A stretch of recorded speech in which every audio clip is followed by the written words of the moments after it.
Champion ট্রফিতে নিজেদের প্রথম ম্যাচে ধাক্কা খেয়েছে বাংলাদেশ। ব্যাটিং ব্যর্থতার দায়ে হারতে হয়েছে টাইগারদের।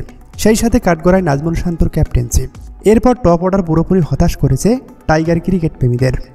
ভারতের কাছে বাজে হেরে বেশ নড়েচড়ে বসেছে বাংলাদেশের টিম ম্যানেজমেন্ট। সামনের ম্যাচে খেলা নিউজিল্যান্ডের বিপক্ষে। সেই ম্যাচকে সামনে রেখে একাদশেও আসছে একাধিক পরিবর্তন। দুবাই সফর শেষে টাইগারদের গন্তব্য এখন পাকিস্তানের রাওয়ালপিন্ডি।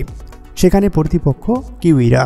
ইতিমধ্যেই তারা স্বাগতিকদের হারিয়ে সেমিফাইনালের পথে এক পা দিয়ে রেখেছে।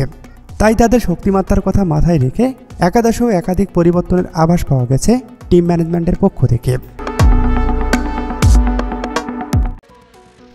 এমনকি একাদশে নাও থাকতে পারেন ক্যাপ্টেন নাজমুল হোসেন শান্ত।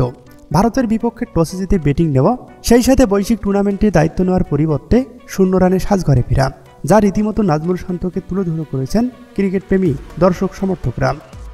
আর সে কারণে তার উপর আস্থা হারিয়ে ফেলেছেন টিম ম্যানেজমেন্ট। সামনের ম্যাচে তিনি দলে না থাকলে অবাক হওয়ার কিছুই থাকবে না।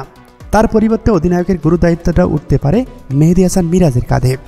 সেই সাথে ভারতের বিপক্ষে অভিজ্ঞ উইকেট কিপার ব্যাটসম্যান মুশফিকুর রহিমও 1 বলে 0 রান করে পেভিলিয়নে ফিরে গেছেন। তাই আসন্ন ম্যাচে তিনিও থাকছেন না একাদশে।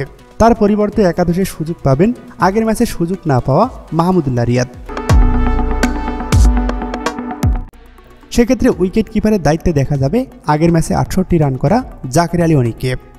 তাছাড়া বৈশ্বিক আসরগুলোতে সফল মাহমুদুল্লাহ যেমন ধরে খেলতে পারেন, তেমন দলের প্রয়োজনে নিজেকে বদলেও ফেলতে পারেন। পরিবর্তন ঘটতে যাচ্ছে আরও একটি জায়গায়, তা হলো আগের ম্যাচে কোনো উইকেট না পাওয়া তানজিম হাসান সাকিবের।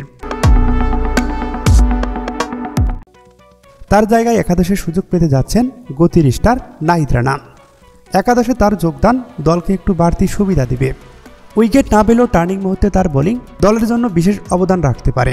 নিউজিল্যান্ডের বিপক্ষে জয়ের কোনো বিকল্প নেই। জিতলে সেমিফাইনালের আশা টিকে থাকবে, আর হারলে নিয়ম অনুযায়ী আসর থেকে ছিটকে যাবে লাল সবুজের প্রতিনিধিরা। পরিশেষে শুভকামনা থাকবে বাংলাদেশ আবার জয়ের বন্দরে ফিরে আসবে।